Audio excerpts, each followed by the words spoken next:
Drawing tablets can be very useful tools for creating digital art. You may have started out with using a mouse to draw like I did, and that's not a bad thing. However, drawing tablets can offer a greater sense of control when it comes to things like line art, coloring, and shading. And it also helps if you want to include things like varying line weight in your pieces. But let's say you just obtained your first tablet and you're not quite sure what to do with it. Maybe you're having trouble getting around how this magical marvel of drawing technology even works. Don't worry, we've all been there. Which is why I want to offer some tips for anyone new to the tablet world in today's video. Of course, to get into the specifics of how to use a drawing tablet, we must first procure a tablet of our own. I won't be using just any tablet, however, because the folks at Parblo have once again reached out to me to test out one of their products. Parblo is a business that specializes in digital tablets and digital monitors, and they also have several tablet accessories that you can purchase on their website, including artist gloves and tablet stands. The Ninos Neo is one of their latest graphic tablet models and is designed to be more suitable for beginners. At 7.1 inches by 5 inches, or 18.2 by 12.9 centimeters, the Ninos Neo is a very compact and very lightweight model. It has a sensing height of 8 to 10 millimeters and 8,192 levels of pressure sensitivity, and is compatible with Windows 10 and 11, Mac OS 10.12 and above, Android OS 8.0 and above, and Harmony 2.0 and above. As befitting of what one would consider a beginner's tablet, the Ninos Neo has a very simple layout. While it doesn't come with any hotkey buttons, it does come with a small button in the upper left corner that will allow you to switch functionality between your computer, pad, tablet, and Android phone. And since it's meant to be accessible to newcomers in the drawing tablet world, I figured, hey, I'm making a video about beginner's tips for using tablets. Why don't I use the tablet for this video? While I started with a more sophisticated model when I began using drawing tablets in 2017, I do know that it might be more overwhelming to novices who might not know where to start. So I think the Ninos Neo would be a perfect fit for a video like this. This is not my first time reviewing one of Parblo's products, as I reviewed the Intangbo X7, a larger and fancier model than the Ninos Neo, in October last year. As with the first video I did where I covered one of Parblo's products, while I am very grateful for the opportunity to test out another one of their tablets, all opinions that I share regarding the Ninos Neo are my own. But all of that aside, I'll be going over how to get your tablet up and running, how to get properly acquainted with your tablet, and how it can greatly improve your digital drawing workflow. If you're new here and you want to know some useful tips when it comes to drawing tablets, then make sure to like and subscribe. And if you're already subscribed, then welcome back to the spaghetti layer. Either way, here we go! Before we do anything related to drawing with your tablet, the first thing you must do is unbox the tablet itself. Regardless of what brand you buy from when it comes to drawing tablets, the unboxing process is generally the same throughout.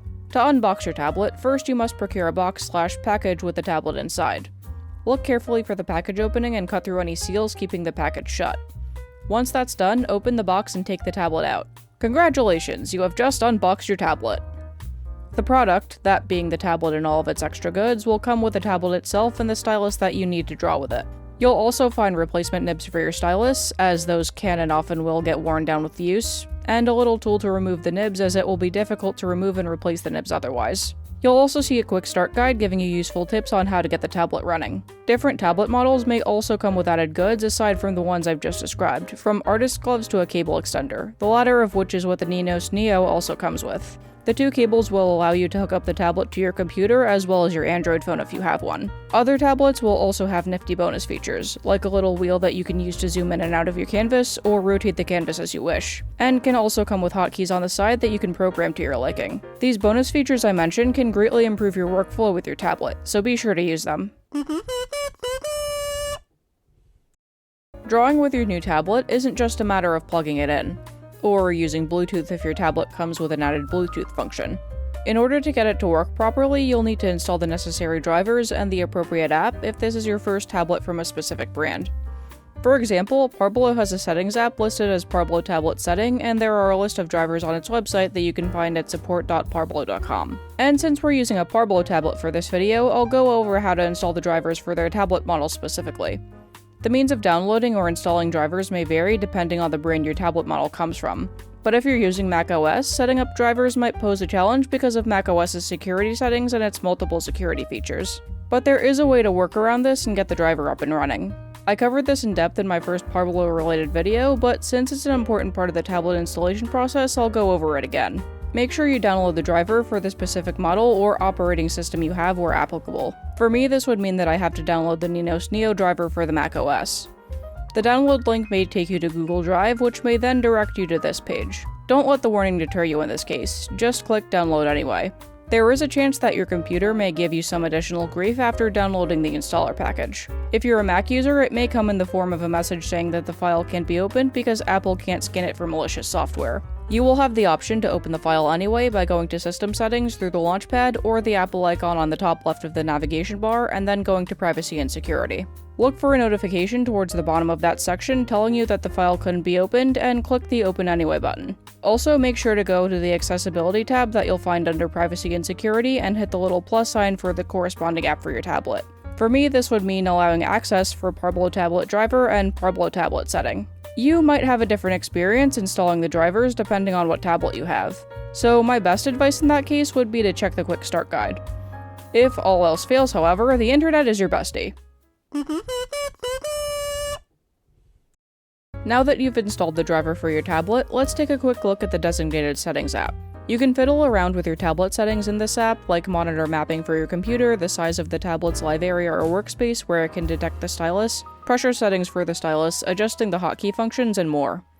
In some cases, as with the Ninos Neo, you can rotate the tablet's orientation by 90, 180, and 270 degrees, which I still think is a fun added bonus and great for phone compatibility. In some cases, you may have to access your computer settings app to adjust the settings on your tablet, as there are some settings you won't find on the tablet settings app. But from my experience, this really depends on the brand of tablet you have. You might find that your tablet's default settings may not work for you, so it's always a good idea to do some experimenting and see what works best. And now it's time to get to work.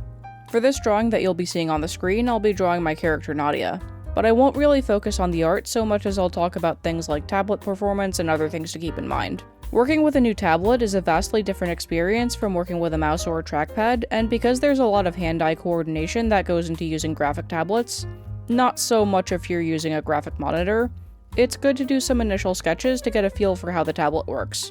But what do I mean by hand-eye coordination? Tablets have a workspace/live area that is smaller than the tablet itself, and where you place your stylus nib on the live area corresponds to where the cursor on your computer will be.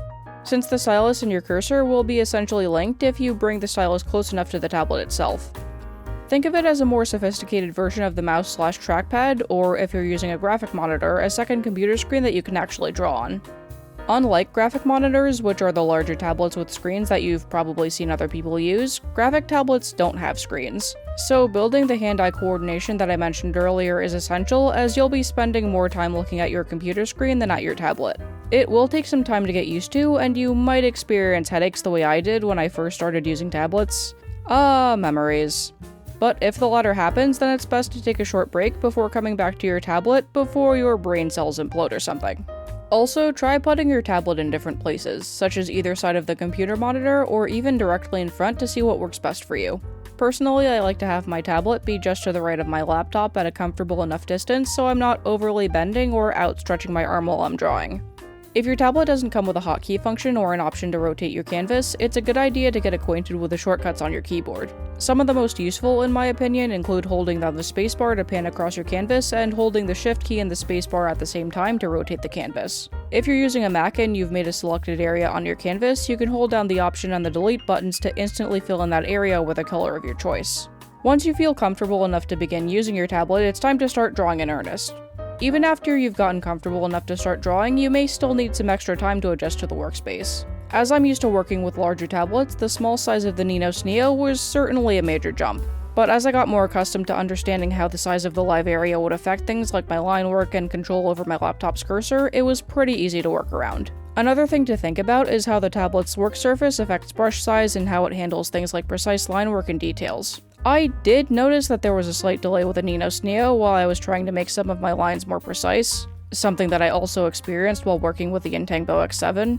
But as with the Intangbo X7, this was ultimately a trivial issue and it functions very well otherwise. As you're drawing, make sure to take the occasional short break, because drawing for extended periods of time can cause your hands to cramp up, and it can also lead to things like carpal tunnel, especially if you don't give your wrist something to rest on.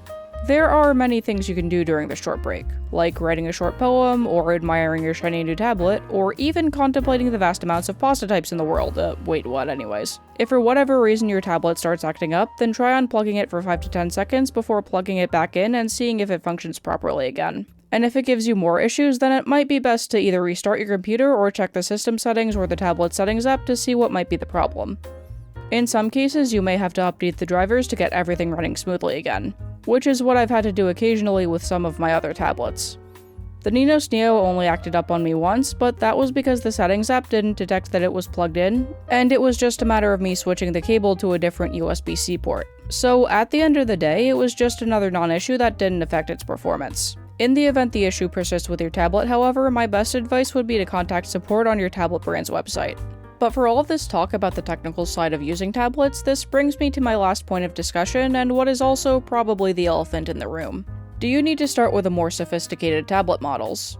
As alluring as the large graphic monitors may look, and as someone who has asked herself that question before, there's really no need to start with the overly fancy or the overly pricey models that you may have seen across the internet. While the more advanced models have very useful functions, I can only imagine how overwhelming all of those added functions must be for a new tablet user, as I mentioned at the beginning of the video. Sometimes a simple tablet with a simple setup is all you need to bring your vision to life, and that's another reason why I enjoyed the simplicity of the Ninos Neo.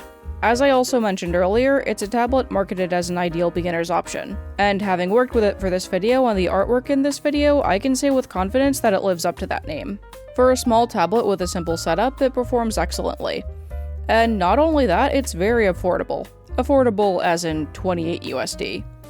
And it's also green. What more do you want? All in all, while there are some things to keep in mind during your first foray into the world of tablets, and while they may come off as overwhelming at first, they can be very valuable tools to have and can also be a total lifesaver. If you gravitate more towards digital art but want something more flexible and versatile than a mouse or a trackpad, then I would say a graphic tablet is a viable option for you. Of course, you shouldn't feel obligated to start with any one tablet, but regardless of what tablet you choose to start with, the most important thing is to have fun with it. Because if you're not enjoying the process, then what's the point? But anyway, that is going to do it for this video. Once again, thank you to Parblo for giving me another opportunity to test out one of their products. If you like this video and you want to see more from me, make sure to like, share, subscribe, and tune in every other Friday for art-related videos and other quality shenanigans. If you want to support me further, please check out my other social media accounts as well as my Ko-fi and my Etsy shop, which are all in the description. And lastly, if you made it this far, leave a paintbrush emoji in the comment section below. And as usual, remember to keep things civil in the comments. And yeah, that's about everything. Thanks for watching.